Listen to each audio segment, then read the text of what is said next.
It's really, really nice to be back, particularly amongst such awesome fellow presenters. Lucy, actually, it took me till I was 50 to write a book because I didn't have the confidence until then. I didn't think I had anything to say. And so I didn't change my career, but I did finally get my dream together. The House of Trelawney is the story of old money, new money, and no money. It's the first part of what I hope is going to be a trilogy, and it's set during the crash of 2008.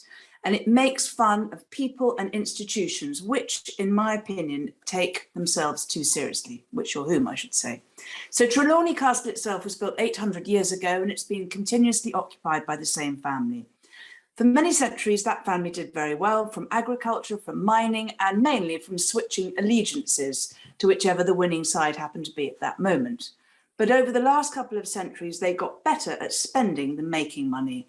So when we meet our family, the Trelawneys, they're living off packets of frozen mints and huddling around the only two radiators that work in their vast house. Every time somebody hears a crash of falling ceiling, they just close the door and move to another room. So by one radiator, we have the elderly Earl and Countess of Trelawney, and by the other radiator, we have Kitto, his wife Jane, and their three completely feral children. There's also great Aunt Tuffy, who is an expert in fleas, but she refuses to go anywhere near her family and just wears lots and lots of jumpers. So here we are in 2008, Kitto, handsome, entitled, debonair, and completely financially illiterate, decides to shore up the family fortunes by taking a large bet on the London stock market. The crash happens, he loses everything. This cataclysm brings his long-lost sister Blaise, who happens to be rather good at finance, back into the fold, an unwanted illegitimate child, and the family's nemesis, an American hedge funder called Sir Tomlinson Sleet. There are three main female protagonists. One will find love, one will die, and the other one will lose everything, ... So I'm often asked where stories come from. For me, a novel is a collision of different ideas and themes, and some of these have been swirling around in my mind for a very long time, decades very often. And The House of Trelawney, the first part, came while I was clearing out an old trunk, and I found a letter from a friend of mine called Millie, who's still probably my closest friend for 40 years. And I sat there thinking, what on earth would have happened if I hadn't had this friendship? And I rely, as many people do, on my girlfriends as much as on my family. And actually, that became the first theme of the book, was female friendship and its absence as well as its presence. The second part, I love a saga. Who doesn't love a saga? And in fact, if I look at the history of books that I've loved, they're very often families over time. I think about the Cazalet Chronicles, I think about Buddenbrooks, I think about Nancy Mitford, I think about Elena Ferrante's Neapolitan Quartet. The joy of seeing the same people evolve and age over time. And I wondered if I could do the same thing. And then, of course, I had to find a family. That was my theme too. Then on the morning of September the 15th, 2008, this is my past career, the one before I did now, I was making a documentary feature about an interior designer called Nikki Haslam for the BBC. And we went to Moscow. And between the time that we took off in London and the time we landed in Moscow, the world changed, in my opinion. I turned on the television in my hotel room and I saw the employees of Lehman Brothers carrying all their files out in cardboard boxes. And then I watched the stock market and the ticker tape turn from green to red.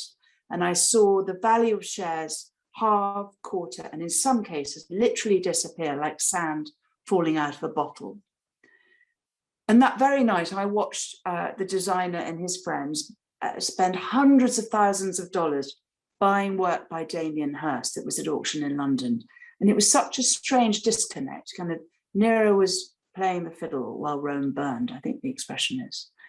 I believe then, as I believe now, that what happened in 2008 was that all those structures we had implicitly trusted, those national institutions, those central banks, those governments, let us down profoundly. And we realized that they never actually had our best interests at heart. And I felt that we were and we are living in a global society which was morally and figuratively bankrupt. And that's what I wanted to write about. And that was what I put my people through, my family through. But actually, underneath all that, I wanted to write about love, different kinds of love: familial love, paternal love, maternal love, uxorial, sisterly, romantic. And I should say, a little kind of moment of personal revelation is that at the time, and perhaps for quite a long time at that time, I'd been on my own. I was in a bit of an emotional desert. Lots of things were going well. My work was going well. My friends, most importantly, my children were well. But my romantic life had been on an extended holiday, let's put it that way. So I decided to make my central character, Blaze, rather like me, someone, you know, who hadn't had that nice experience for a long time, and to play Eros. And I shot the arrow of love at her. And I thought, if I can't have it, then she can. And I created a very, very romantic, glorious suitor for her. Now, the next thing people sometimes ask is, okay, so you've got your ideas and you've got your characters, and then what do you do? Well, dreaming up a book is fun. That's the good bit. And of course, the not so much fun bit is actually sitting down and writing it. I think in words, in pictures rather than words. And what I tend to do is I get a big sheet of paper and I start scribbling all over it, you know, and I put lines here and lines there and bubbles, etc., etc. And then I have a shoebox, and in the shoebox, I put all sorts of other stuff: photographs, old banknotes, postcards, ideas, train tickets, etc., etc. It's not the way I would recommend writing. It's extremely inefficient. As we know, you know, proper writers, and I don't still consider myself a proper writer, but someone like Jane Austen actually maps out every single conversation, every single walk, every single meal that any of her characters have. So that when she starts, she knows what's going to happen, quite unlike me. Many writers treat their vocation like a job. You know, Martin Amis famously has a boiled egg and then sits at his desk for 10 hours. Murakami gets up at 4, he works for 5 to 6 hours, then he runs 10 kilometers, can you imagine? Swims for 1,500 meters, sometimes both, mind boggles. Not my life. I actually have a day job, another completely different 9 to 5 existence. Part of that is finance, and part of it is helping to look after Wadston Manor, a beautiful stately home, which used to belong to our family, but now belonged to the National Trust. And as you can imagine, huge old houses and finance was pretty helpful with the plot of this book. Sometimes I think if I didn't have a job, I'd be a better writer because I'd have more time, but then I wonder what the hell I'd write about. Anyway, so having amassed all this information, my shoebox, my colored pencils, my big pieces of paper, I then have to start writing, and I treat my books like a secret lover. I take the manuscript, I go to coffee shops, I go to hotels, I go to the park, and I start hammering away on my computer. As I said, I had this idea it was going to be 3. The first is 2008. The second will be set in kind of Brexit, 15, 16. And the last one, I suspect, if we haven't had enough by then, will be pandemic related. It's quite fun having the same characters and following them, but they are also rather stubborn and incalcitrant. Let's take Clarissa, the Countess of Trelawney. She's wonderfully grand and self-important. She feels sick if she wakes up and doesn't look out of the window at her own land. The thing is, if I want to make her do something different, it's very, very difficult. Then, of course, the other big decision you have to make as a writer is what's the tone? What kind of voice are you going to use? I've always loved satire, whether it's Shakespeare's Twelfth Night or Nancy Mitford or Catch-22, you know, Evelyn Waugh. Maybe because I don't like taking life too seriously, but maybe also I think that humor is a very good way of exploring big themes, and who, frankly, can take aristocrats terribly seriously.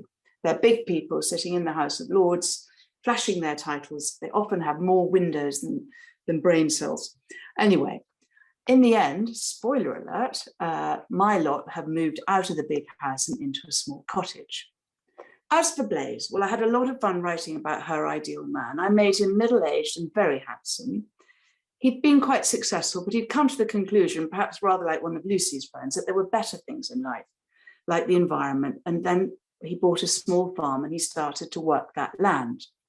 He was single, of course, when they met. Lucky old Blaze. If only I had a novelist masterminding my own love life. Anyway, after 2 years of writing and rewriting this book, I sent it off to my agent. I pressed the send button and I went out to lunch. As it happened, it was quite a big lunch. There, and this is a true story, I sat next to a man. I'd never met him before. The first thing I noticed is he was terribly handsome. He told me he was a widower. And what do you do? I asked him. He explained that he'd spent most of his life in business, but had given all of that up to concentrate on a small farm where He grew vines and olives, enough to support him and his family. I looked at him. I couldn't believe it. Dear reader, could I possibly have written him? I pinched myself. Well, what can I tell you? These days, I spend my holidays up an olive tree, often with a glass of rather rough wine. And I can tell you something else, that if I do write volumes 2 and 3, the harvests are going to be unbelievable each year. And I will make sure that Blaze's love life is really, really fantastic.